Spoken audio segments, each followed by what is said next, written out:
Everybody. My name is Tony Marcolini. Welcome to the podcast. It may interest you to know. Today, I have a very special guest with me, Dr. James Greger, who has a new book out, which we're going to dive into, Zephyr's War. So welcome, Dr. Gregory. Thank you very much, Tony. It's a pleasure to be with you. So let's talk a minute. I read your book. Wow, it was just a very eye-opening sort of a read. Even though it's fictionalized, it certainly seemed to have it read a little bit like it wasn't. Like, it's fictionalized, but I felt like you were telling a real story. Well, that's interesting because in many ways there were some aspects of it that were real. And so, what I haven't written novels my whole life. I've just recently started writing novels. I've written books my whole career, business books, but now I've transitioned over to novels. And this was my first, Zephyr's War is my first novel. And but you're still connecting to things that you know and you do and you've experienced and so yeah, in many ways there were real things going on. Sure. Okay. You get a lot into it. It's interesting because I had another author on the podcast. We talked a lot about Wall Street. Her whole book was centered around her, I'll say, bad experience on Wall Street. Um, and I didn't find yours to be any better, right? She told a real story. You're telling a fictionalized story, but it really did center a lot around the allure of I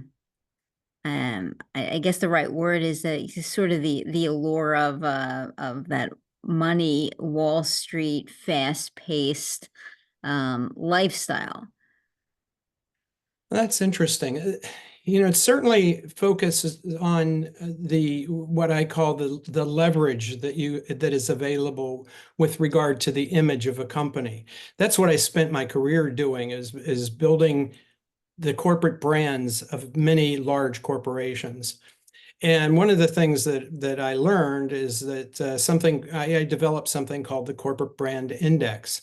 And if you measure the reputations of these companies, it ties right into the things they say and do. So if you have a good CEO who gives a good speech, you'll see the reputation go up. And as a result of what he said and the reputation, you'll see the stock price go up.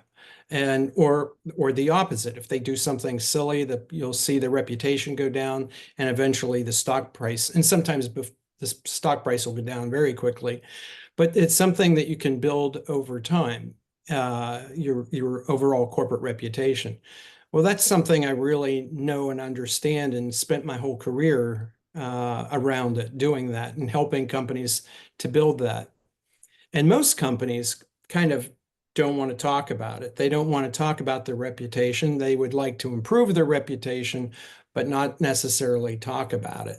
And what my whole philosophy is you've got to tell your story and tell it in a good way so that the company looks good and your reputation will be built. So that's the essence of what my business was. And it ties into this book in terms of here we have this person who comes over from Ukraine and Which I embraces. thought was very timely as well. Isn't that interesting? Yeah. Yeah. Well, I started this before the war, which is also, it's an indication of how hard it is to get something published, that it took this long to finally get it, completely finished and published. But the other thing is so this guy, he comes over and he embraces capitalism. Well, wholehearted He embracement. seeks it out. Actually, he seeks it Yeah, out. he does. He does. And so he's pursuing it. He loves it. He's embracing it. And then you have this group that's really wants a part of it, wants part of the action, and feel they deserve part of the action, even though they didn't do anything. They're not entrepreneurs. They haven't contributed to the success. They just want like a tax on the company. And so that's kind of the essence of the story, and I think it's very interesting. And there were also, as I said, it was based. I was fascinated when the Chernobyl disaster happened. Right. Here's a nuclear power plant explodes, everybody dies. It's nearby, including Zephyr's family. He and his brother Which is are to the main characters of your book, right. right? The two brothers, they come over from America and they quickly get themselves embroiled in, buying and selling companies. Um, I mean, they seem to have this talent right away, like for in this field, even though that's not where they're from, even though they're from a very more like farm-like background, so to speak. Yes. They really seem to uh n- find success right away. They seem to have a knack for it. Well, the first company they bought was a farm that had gone bankrupt, and they started doing what they knew best, which is raising sunflowers. And so they were very fast to be able to pick up on that and improve the systems for this farm and make a lot of money. So they tasted capitalism right away and Yeah. tasted success. Not everyone does that. Sometimes they have a disaster in terms of their efforts to build the company. But anyway, they buy and sell a number of companies, and then they learn about the ultimate goal of capitalism is to go take an IPO on Wall Street, which stands for initial public offering, if Right. anyone doesn't know that. Uh, and and I've done a few of those. I've been involved in those. So this is all based on experience and knowledge of how it works. And it was great, great fun to write about it. I really love writing. How was the creative process for you? What did that look like? Because that's sort of different, right? Than when you're writing nonfiction, that brings out the academic side in all of us, right? We're all like bringing out the term paper, and the old, we're we're making our outlines, we're investigating facts, we're doing research. That's a very different field than creating fiction. It, So it fiction, I mean, is sort of inspired by an idea that's in your head and wherever it comes from, and the story needs to be driven. Um, so what was your creative process like? I mean, did you get the idea like you're jogging in the morning and like that was your creative time, or did you only need to be like in front of the computer and then the story kind of came to you? Did you need to pre-outline the whole thing? I mean, what was your creative process like? That's a very interesting question. I am not an outliner. I've One of the things that I read is that you really should, if you're writing fiction, you should have an outline and follow the outline.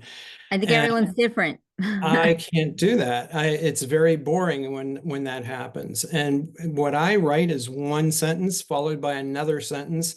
And if it's exciting and going well, I keep writing on that direction. And if it doesn't, I'll know very quickly that it's not working.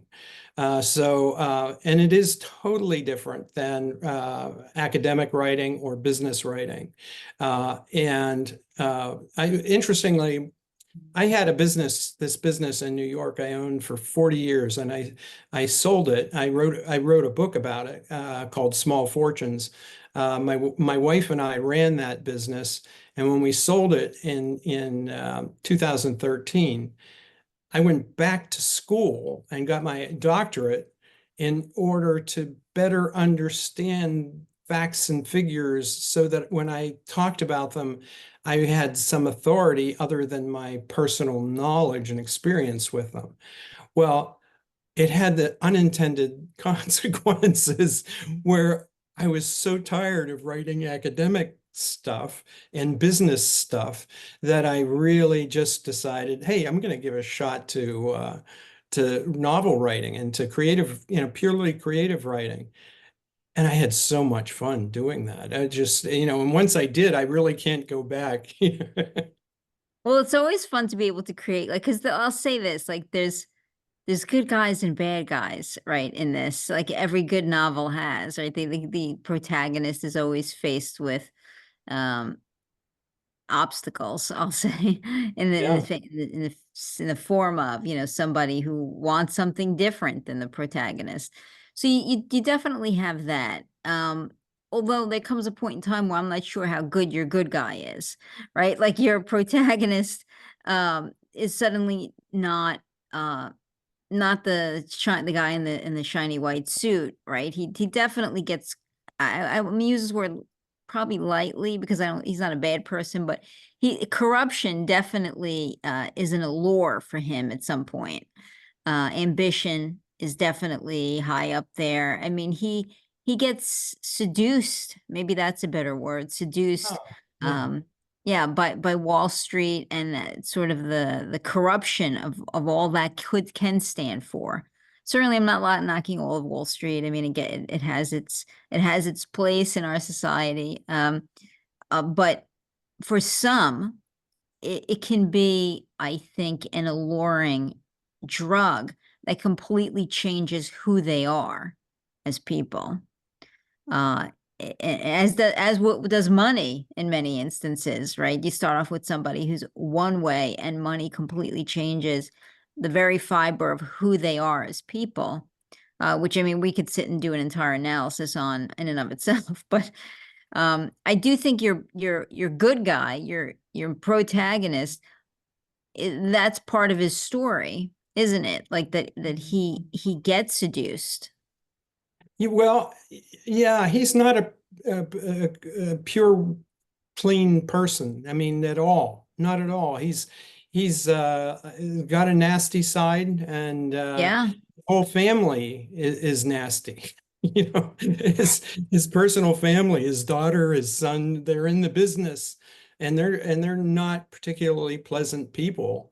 But that's kind of their their upbringing, how they were raised, and the attitudes that the father had toward business, and they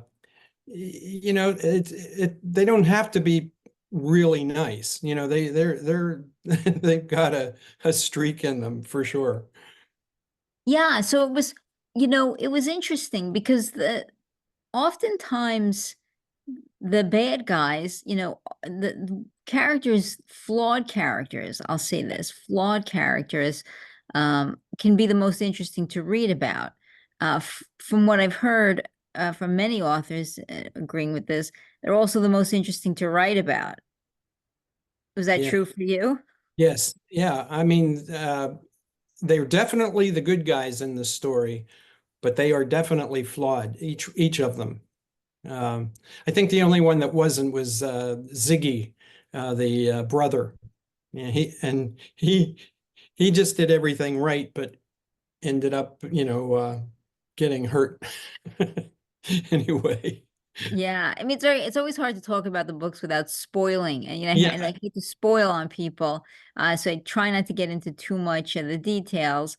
But it's definitely the kind of a read where you're sucked in from the beginning. I mean, you're kind of right into it. When I had read the summary in advance of looking at the book, I thought there'd be a lead up, more of a lead up, getting to know these people on the farm beforehand, but there really isn't. You kind of open the book telling us, this is where they were, this is where they are now. that's Right. right. We're kind of like right there in the beginning of the book. So there isn't like a point where we get to know them outside of that world. And that was interesting to me because I sort of wanted to. I mean, I wanted to know like what were you like 5 years ago? Sort of getting to know them a little bit better because at the point that we step into the story with them, they're already greedy. Yes. Maybe that's Yeah, the word. Is that right? Is that a good yeah, one? greedy and rough and tumble. I mean, they are midway through the process of developing their world. It's yeah, you good observations. Yeah, so they're already greedy, I found, like when we're getting to know them.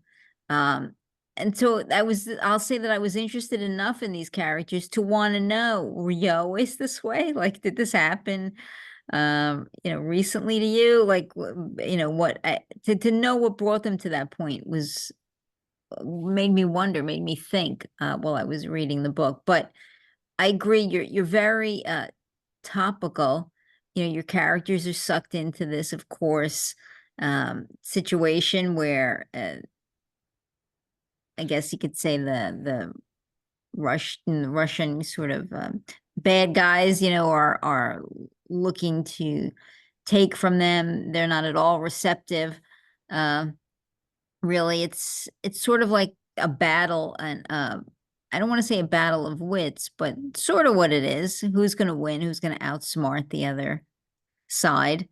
Yeah, they have a sense of each other, and they're circling. They're who's going to lunge first, and the the antagonist is very aggressive and not pleasant in comparison. Oh, comparatively, yeah, the good guy is, and you're Yeah, rooting for the good guy. Don't misunderstand me. You're rooting for yeah, your main characters, but you you definitely know that they come into it flawed, and they're already coming from a place of greed.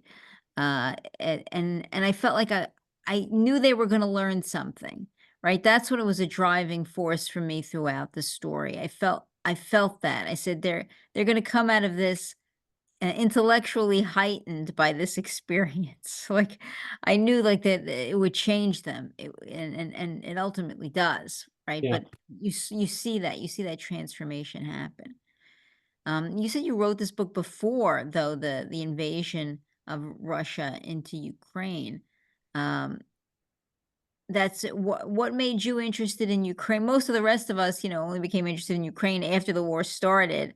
Didn't pay too much attention. What happened in your world that made There, you there so was interested in there Ukraine? was a branding conference in Kiev, and a few years before the war started, and I don't remember the exact year, but I went to that and was a keynote speaker, and I found that the Russian influence was everywhere. They were pushing and pulling.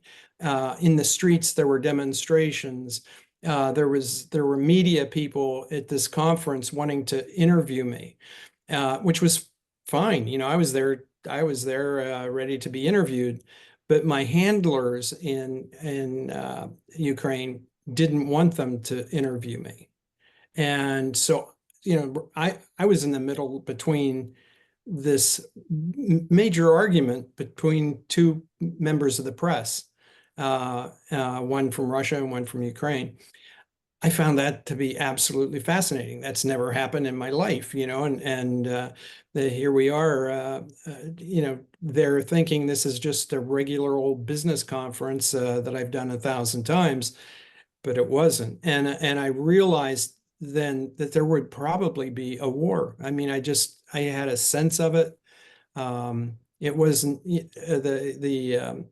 they were trying to overthrow the government at that point, and it was pretty tense. And anyway, that gave me the idea, that conference. Uh, and then my fascination with Chernobyl kind of tied it all together and made it. I started to weave a story around that. Oh, the other part is that the people attending the conference were very much entrepreneurial, and really wanting to launch their businesses, and kept asking me questions. Is it hard to do that in the United States? Is it something that we, would be of interest to customers in the United States? That sort of thing. You mentioned now Chernobyl, the nuclear disaster. Why did you kind of set your story against that backdrop? I had always been fascinated by what happened to the survivors, the people who were affected by it, but not, um, but everything that they had was wiped out. They couldn't go back even to pick up their blankets. I mean, they were no longer allowed near it. Oh, that's fascinating, and you think of that happening and how that would that affect you? How would that impact other people? And so I found that to be interesting and kept weaving itself into the idea of this story. I wanted an entrepreneur, a true entrepreneur in the Ukraine, and I had to give a little bit of a background. Well, what motivated this person to do this? To launch a business and in the United States. Well, that all came from that conference. So Sure. I mean, out of it's almost it was almost like finding yourself a survivor of the Titanic. What does their life what does their life look like when they move when they go on? yeah, Right. everything. Starting that way, having that experience, being one of the few survivors spared.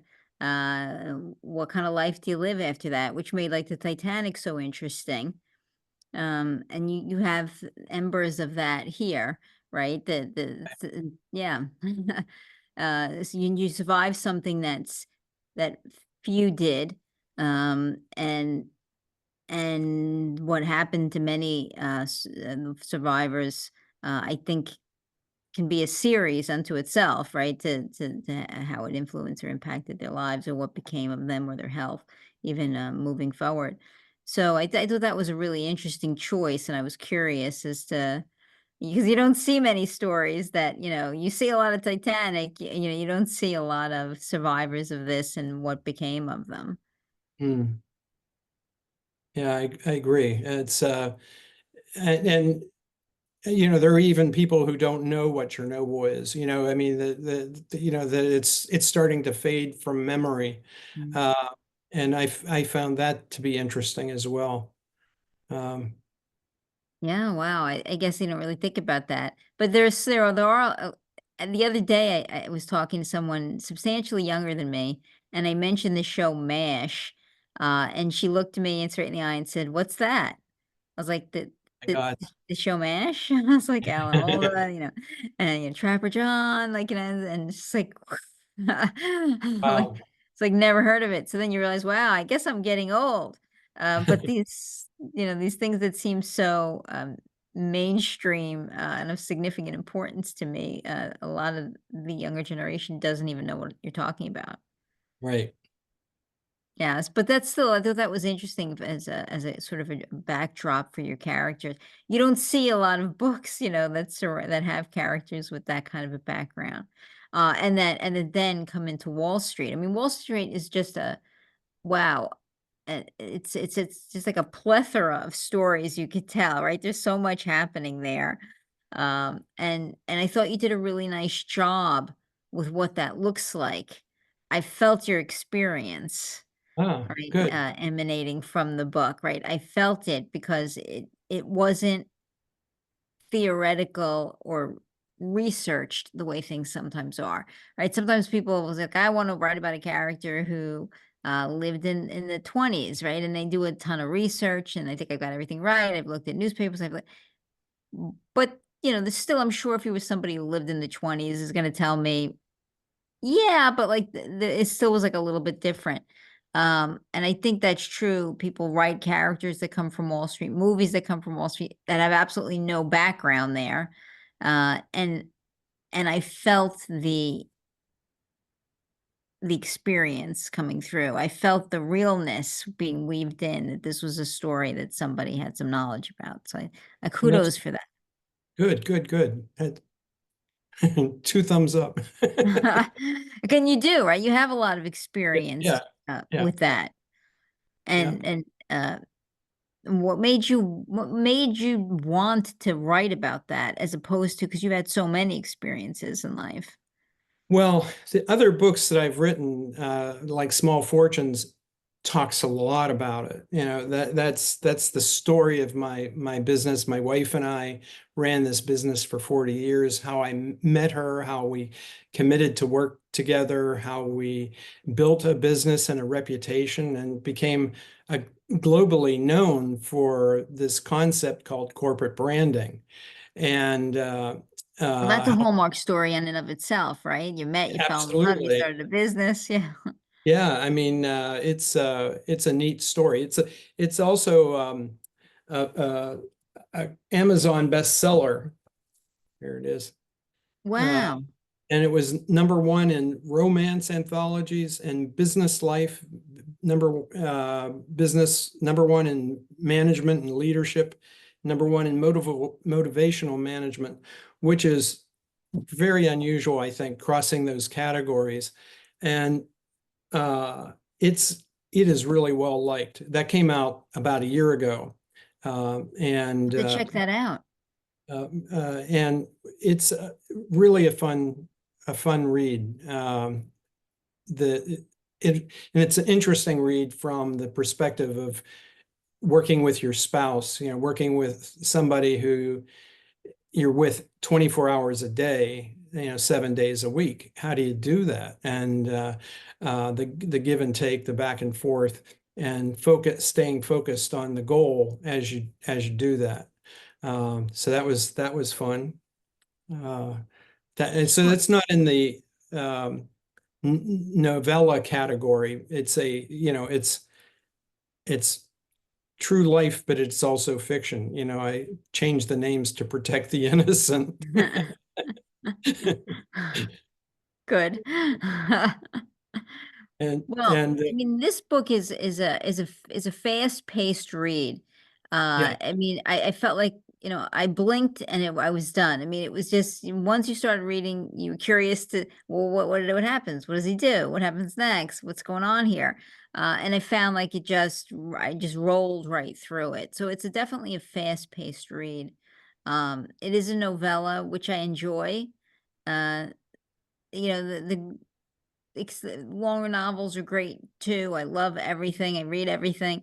But sometimes I really just do like a nice novella, right? A nice, a little slightly shorter read. But you get right to the heart of the story. You tell a really good story, and you're out. Like Breakfast at Tiffany's, right? Most people don't know. I think that was a novella. yes, it Uh, was. Yes. yeah.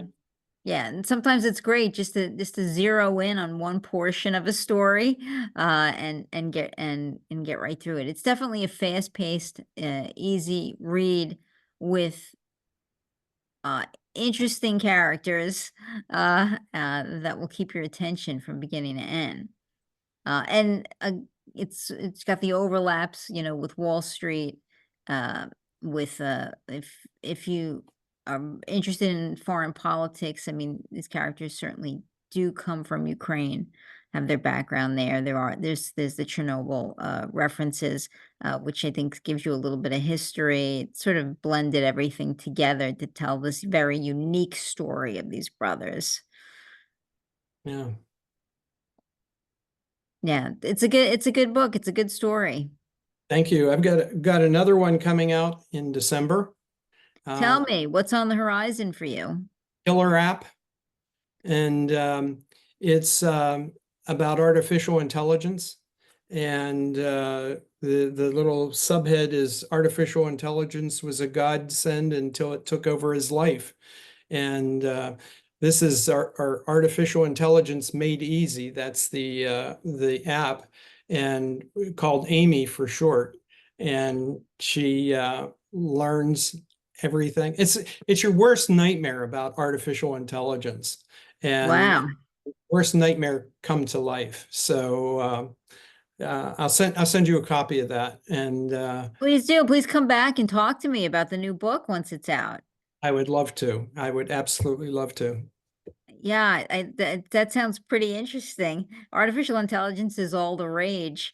Right. So this is the first book I've heard about created around a character like that. That's got big screen vibes written all over it, just from the summary. That's good. That's good. Well, I mean, I thank you for being here. I know we're out of time. These things always go by too fast because I feel like I could spend hours with my guests sometimes, and then you're out of time. We should have allotted more time for this because it was a really interesting read. I enjoyed it. I think that you're going to attract an audience from different perspectives. I think people interested in history would enjoy this as a read. I think if you're just interested in um more of a interesting commercial fiction, I just want to, say somebody's story, you're going to get that. For the people interested in mystery, while nobody gets killed, so to speak, you're not peeling the onion back looking for a killer.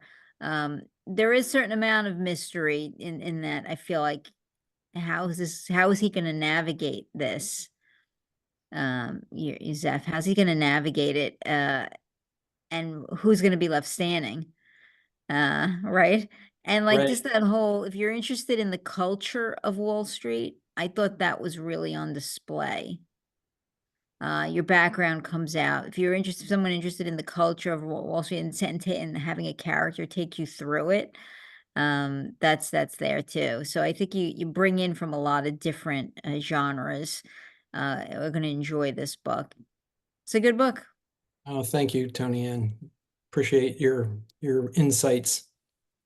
Well, thank you for being here. We'll put the link up to you and to the book. And again, definitely an invitation. Please come back and talk to me when the next book is out. I'm already excited about it. I will, for sure. Thank you. Okay. Thank you, Dr. Gregory. Yeah, bye-bye. Bye.